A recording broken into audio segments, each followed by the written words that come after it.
at his peak. Lewis Hamilton wasn't just winning races, he was making Formula One look embarrassing, not competitive. Embarrassing. But here's what nobody actually talks about. Hamilton didn't peak once, not even twice. Lewis Hamilton reached 4 completely different levels, each time becoming something the sport had never quite seen before. This isn't a story about the most championships. It's a story about a man who kept reinventing what prime even means. Let's start where it actually begins. Not karting, not his dad working 2 jobs, the first race. Hamilton arrives in Formula One in 2007 as a rookie, alongside Fernando Alonso, the reigning double world champion at McLaren. The expectation is that Alonso leads, Hamilton learns. Simple enough, except nobody told Hamilton that. He finishes on the podium in his first 9 consecutive races. 9 in a row. That had never happened before. He leads the Drivers' Championship for most of the year and loses the title by a single 1 point on the final day of the season. Then, in 2008, his second year, he wins the championship in Brazil on the final lap of the final race. He overtakes Timo Glock in the dying seconds to take 5th place, and with it, the title, by 1 point. Again, at 23, the youngest world champion in Formula One history at the time. Now here is what actually defines this prime. It wasn't the trophies, it was the instinct.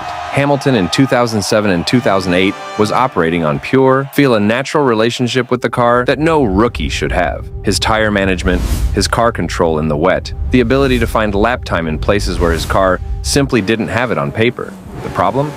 He was so naturally gifted that nobody, including himself, fully understood why he was fast. And that matters for what comes next. Stats that tell the story. 2007 podium in first 9 races. Championship lost by 1 point. 2008 5 wins. Championship won by 1 point. Youngest champion in history. This is Hamilton as raw talent. Beautiful to watch. Then the wheels came off, not dramatically, just gradually. McLaren lose competitiveness. Red Bull and Sebastian Vettel become a generation-defining combination. Hamilton is quick. He still wins races, still qualifies on the front row regularly, but he's fighting with equipment that can't consistently challenge for the title. Vettel wins F4 championships in a row from 2010 to 2013. Hamilton has incidents, clashes on track, public friction, off-track noise. There's a version of this story where Hamilton becomes a cautionary tale about talent that never fully converts. Instead, in 2013, he does something that reframes everything. He walks away from McLaren, the only team he's ever known since he was 13 years old, and signs with Mercedes, a team that hasn't been competitive since 1955. No title, no guarantee, just a belief that the project is right. People think he's finished, or reckless, or both. He just accelerated. The hybrid era arrives in 2014, and Mercedes are on a different planet from everyone else. Hamilton wins the championship. Then again in 2015. Then in 2016, after a brutal, season-long duel with his teammate Nico Rosberg that goes down to the final race in Abu Dhabi, 3 titles in 4 years from 2014 to 2016, with 36 race wins from 59 starts. And yes, before you say it, the car. The Mercedes in this era is so dominant that the real competition is inside the garage. Rosberg is in the same machinery, and he pushes Hamilton hard enough to win one of those 4 championships. But here's the thing about this prime. Hamilton isn't just winning. He's becoming a different kind of driver. His qualifying lap, a single flying lap, maximum commitment, no margin, becomes one of the most reliable spectacles in the sport. He takes pole positions at circuits you wouldn't expect. In wet conditions, on tracks where Mercedes shouldn't necessarily have the edge. His raw speed in a single lap is arguably never better than in this period. He is mechanical, clinical. He controls races from the front and doesn't let opponents close enough to even think about challenging him. This isn't the instinct-only Hamilton of 2007. This is a Hamilton who understands exactly what he's doing and why. Stats: 2014-11 wins from 19 races. 2015, 10 wins. 2016, 10 wins in an era where the competition within Mercedes is the hardest fight on the grid. This is Hamilton as pure speed. The fastest single lap, the cleanest race management, the most dominant car utilized to its absolute ceiling. Then, Ferrari come back, and the story gets interesting. Sebastian Vettel, in a Ferrari that is fast, sometimes faster than the Mercedes, leads the championship deep into the season. Hamilton has to fight for this one. He can't just manage from the front. He needs to think. He wins it by 46 points in the end, but the margin hides how real the contest was. Hamilton wins 9 races that year, including 4 consecutive victories through the middle of the season that effectively break Vettel's momentum. He doesn't win because the car is better at every circuit. He wins because he identifies where the car is better and extracts absolutely everything from those windows.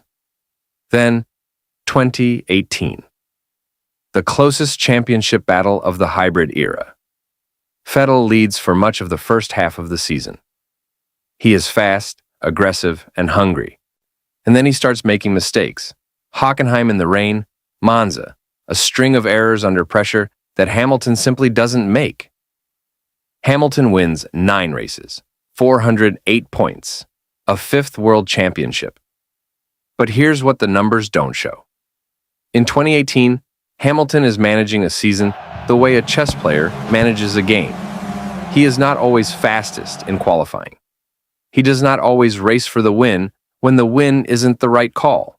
He banks points, he calculates risk, he delivers precision under pressure in a way that goes completely against the instinct-only racer he was 10 years earlier. That German Grand Prix, in the rain at Hockenheim, while Vettel crashes out of the lead, Hamilton recovers from a pit stop problem to finish 5th. Controlled calm.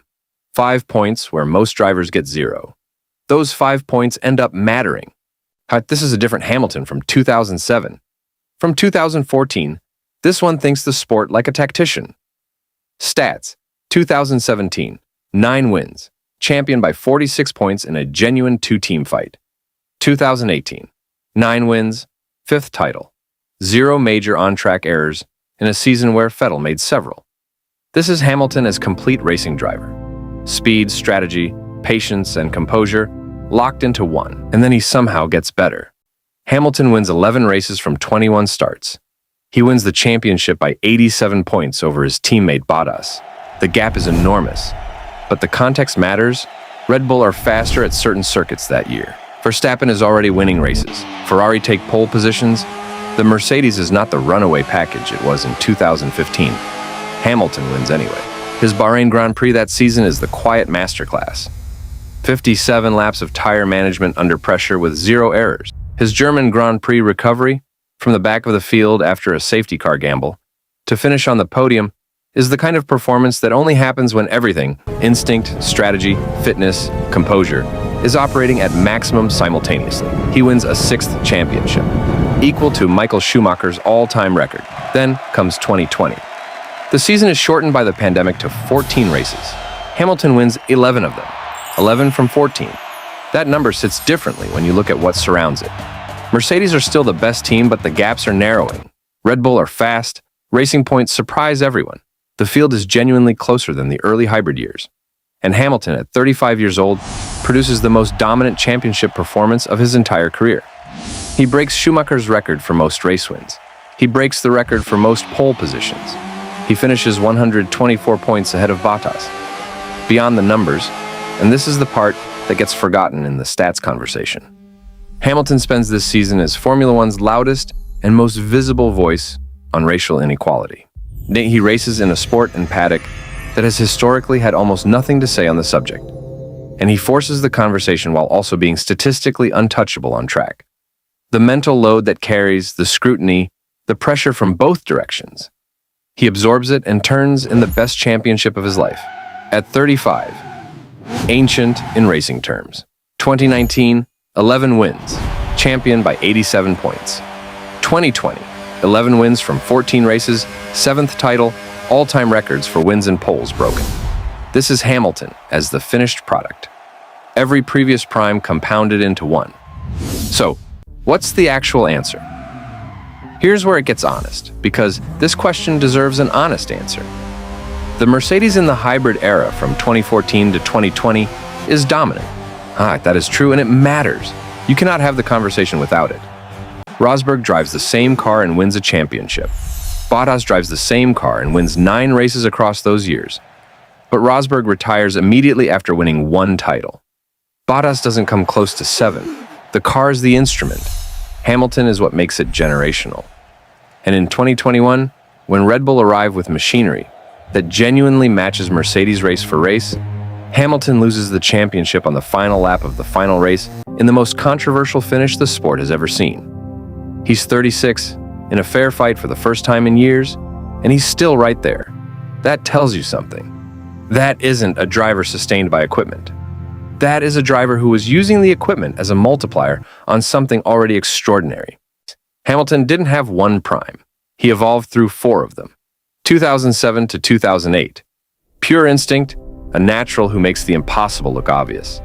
2014 to 2016. Raw speed at its highest. The qualifying lap as an art form. 2017 to 2018. The chess player emerges. Strategy and composure become weapons. 2019 to 2020. Everything at once. The most complete version of a driver Formula One has ever seen. He was a raw talent who became a dominant champion, who became a tactician, who became untouchable. Each version built on the last. Each one answered a question the previous one left open. He's completed the game. And the crazy part? 1,103 starts. 105 wins. 104 pole positions. 7 world championships. And the most successful Formula One driver in history, by nearly every metric that exists. And he did it across 4 completely different versions of himself. There will be challengers. There will be arguments. Verstappen is already forcing a new conversation, but one thing is going to remain true for a long time. There will never be another Lewis Hamilton.